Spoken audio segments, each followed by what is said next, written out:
My husband, Bob, has been inseparable from his smartphone, always carrying it around and chatting with someone on WhatsApp.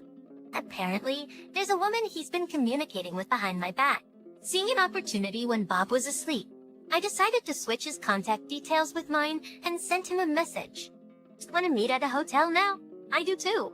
I'm on my way. Aware that he was messaging me, Bob promptly arrived at the hotel. I wonder what kind of face he'll make when he realizes it's me waiting in this room. My name is Jessica Smith. I'm currently 33 years old, a stay-at-home mom looking for a job. My husband, Mike, is a 35-year-old office worker. We met through a friend's introduction and have been married for 3 years now. I was initially attracted to Mike's masculinity, but over time, his dominant and arrogant side has become more evident. About 2 months ago, the bakery I worked at went under due to the recession, and I had to quit. When I told Mike about it, all he said was, "You planning to leech off me?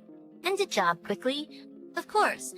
I had intended to find a new job immediately after quitting, but job hunting wasn't going well.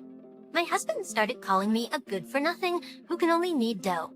And it wasn't just in private. He began bringing colleagues and juniors home after work and belittling me in front of them. Sorry guys, back with a wife who can only make meals like this, it's tough, you know. Well, we did drop by unannounced. Sorry ma'am, need to apologize. She's unemployed and just has too much time on her hands. I really hope she finds a job before I'm leached off entirely. Reactions, oblivious to the uncomfortable looks from his friends, my husband just laughed it off. Given the presence of guests, I bit my tongue and let his comments slide, but I'm not one to back down easily. When it was just the two of us, arguments were frequent. Yet, it's true that we're living on his salary now, and when he pointed that out, I couldn't help but feel small. Slowly but surely, our relationship began to deteriorate. However, I wasn't considering divorce.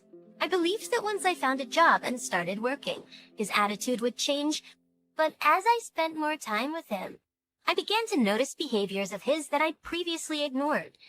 He always had his smartphone glued to his hand at home, and I noticed he was consistently on the messaging app. Even though we're married, I didn't intend to invade his privacy. But once I became curious, I couldn't help but glance at his phone. Seeing me staring at his phone, he snapped, "What?" and quickly put it in his pocket. "I just noticed you're always texting. That's none of your business, right?" Well, it's not, but could he be having conversations he doesn't want me to see? Free from my husband's behavior. I began to think something was up. Then, one day, when my husband came home, he was fiddling with his smartphone in the living room as usual, but after a while, he started snoring, sprawled out on the couch. His smartphone slipped from his hand and hit the floor with a loud thud. Oh, typical. I bent down to pick up the phone, intending to say something to him. However, the moment I held his phone, a certain thought crossed my mind. I might be able to find out who he's been frequently texting with right now. I double-checked to make sure my husband was still asleep, and then shifted my gaze to his phone. Using his sleeping finger for the fingerprint unlock and opening up the messaging app, sure enough, he'd been chatting with a woman. The conversation was filled with heart emojis and phrases like "I love you," typical of a romantic relationship. Looking back through their conversation, it seems they had been involved for about 6 months, and there were mentions of a physical relationship. I began to take pictures of their conversation on my own phone to keep as evidence. I thought I'd be more shocked to discover my husband's infidelity, but the messages just looked like symbols to me, and I emotionlessly continued my task. Going through 6 months of messages was quite a task, but that was the duration my husband had betrayed me. All the while, he continued to snore beside me. I glanced at him, saved the woman's profile picture, then sent it from his phone to my messaging app. Afterward, I deleted the message I had sent with the picture and then blocked the woman's account. Now, even if he opened the app, not only would there be no trace of what I did, but he wouldn't be able to see her page either. Just to be thorough, I also blocked and deleted the woman's contact saved in his phone, so now they can't communicate with each other. Then, using my work phone, I created a new messaging account using the woman's profile picture and replicated about 20 of their exchanges. Using my work phone, I created a new messaging account using the woman's profile picture and replicated about 20 of their exchanges. At first glance, he probably wouldn't notice that the woman's account had been replaced by the one I created. Never would I have imagined that not telling my husband about my second phone would come in handy. Hey, Jason, what are you up to now? I then sent a message to my husband, pretending to be the woman. After ensuring the message was delivered to his phone, I woke him up. Justin, don't sleep here. Jabot, you'll catch a cold. I'm so shaggy, pocket. Bye, pretty, up and get in. This place isn't going to clean itself. Awesome rubber your guy. My husband started walking towards the bathroom while checking the message I sent. Soon after, I received a message on my second phone, of course, from my husband. He's about to hop in the shower. Just want to join me, maybe? I'll stop it. Jason, or you teens, you're so embarrassing. It's remembering the tone of the woman I just impersonated. I started texting him back. Just among his sweet nothings to her, there were messages that seemed like insults about me.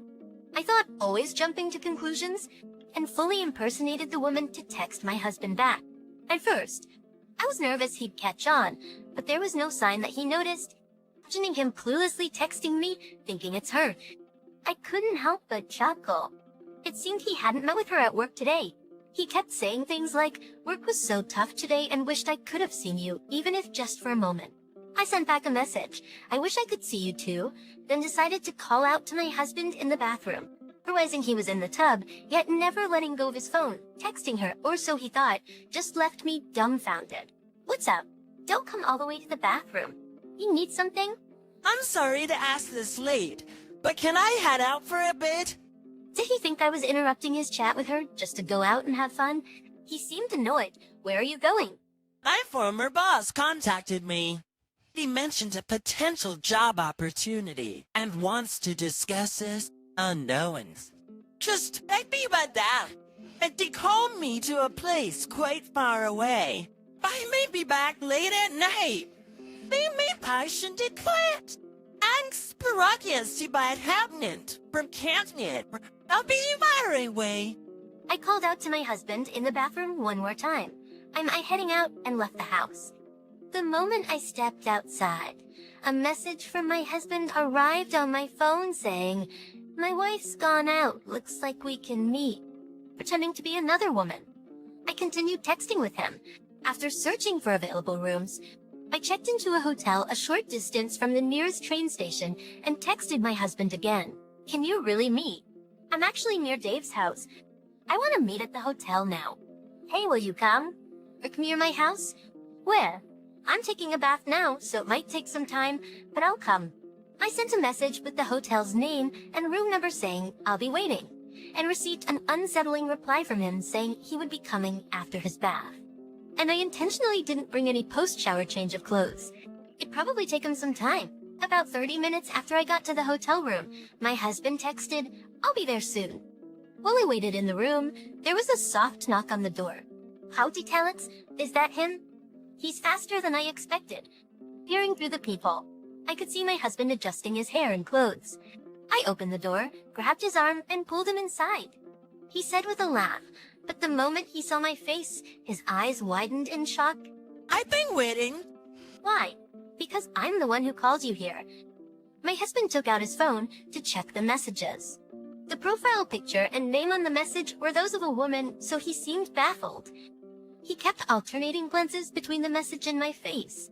You really can't put two and two together, can you? I sent those messages. Right, you Daikuvai. Maybe that. I'm not your precious girlfriend. I've always been curious about your sneaky behavior. Hey, we could be out this then. I never really thought you were cheating, to be honest. You lying about meeting your old boss, aren't you ashamed to be doing this? I do feel sorry about the lie, but a man who comes eagerly to a hotel just because a woman calls him out isn't much better, don't you think? Oh, but you came all this way because she said she wanted to see you. I think it just looks bad.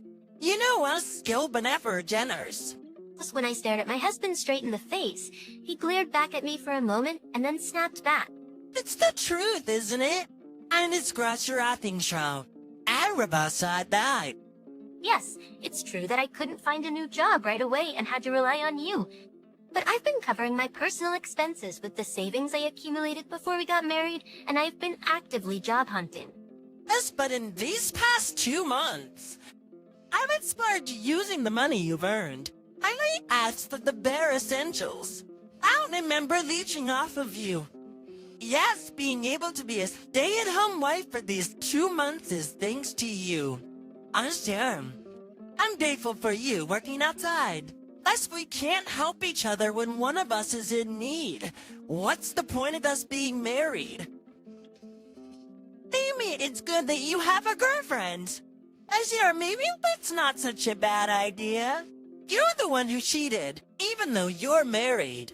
Don't have the right to decide if I want to continue this marriage with someone like that. But don't worry about me. I already found another job, and I still have my parents' home to go back to. No need for your concern. Do I need to tell you, a soon-to-be stranger? Are you? Ernest's costumes from whispered pronoun. Yes, she can. But I've decided to get a divorce while pretending to be your girlfriend. George. I realized that men who make their wives out to be the bad guys just to appease their mistresses, hurl insults when things don't go their way, and degrade their own wives in front of others are the worst. I don't have an ounce of love left for you anymore. I'll write up the divorce papers tonight, and I'll pack my things and leave by tomorrow. So rest easy. I'm happily with your mistress. And of course, just rest this. I'll contact you about the alimony after speaking with my lawyer. I'll contact you about the alimony after speaking with my lawyer. Now there's nothing left for us to discuss. Can you leave? I just decided to stay here tonight. I quickly locked the door after ushering my stunned husband, James, out of the room. James banged on the door for a while, but when I warned, I'll call the cops, he left. After that, I received calls and emails from him, but I simply replied, "There's nothing to discuss," and turned off my smartphone. The next day, with the help of my parents, I started moving my belongings from our house early in the morning. But taken aback by this sudden turn of events, my parents rushed over after hearing my story. Desperately, James clung to me begging, "Please reconsider," as he knelt down at the front door. "We talked about this last night, but I have nothing more to say to you. Please, calm down. I'll end things with her. I promise I'll never cheat again. What do if you think you deserve a second chance? Please forgive me." It's not just about our daughter. We have no intention of forgiving you for betraying her either. In the end, my no-nonsense father gave James a stern talking to, and he fell silent. But from there, I returned to my childhood home, and discussions about divorce with James began. I hired a lawyer to mediate and demanded compensation from James and his mistress. Turns out, his mistress was a 23-year-old woman he met through a dating site. Even though she currently works part-time and has no savings, she requested a reduction. But she's an adult who knowingly dated a married man, so there was no reason for me to be lenient. I demanded $2,000, and her parents agreed to cover it. From James, I demanded $3,500 and made sure I received my fair share of our savings. James seemed to claim that he supported me while he was jobless, but it appears that argument was rejected. I moved back into my childhood home and began working part-time at a nearby bakery. I was told that with dedication, I can become a full-time employee, so that's what I'm striving for. I've been thinking about renting an apartment once things settle down. But for now, I plan on spending quality time and giving back to my parents. Next month, I'm planning a trip to a hot springs resort with them.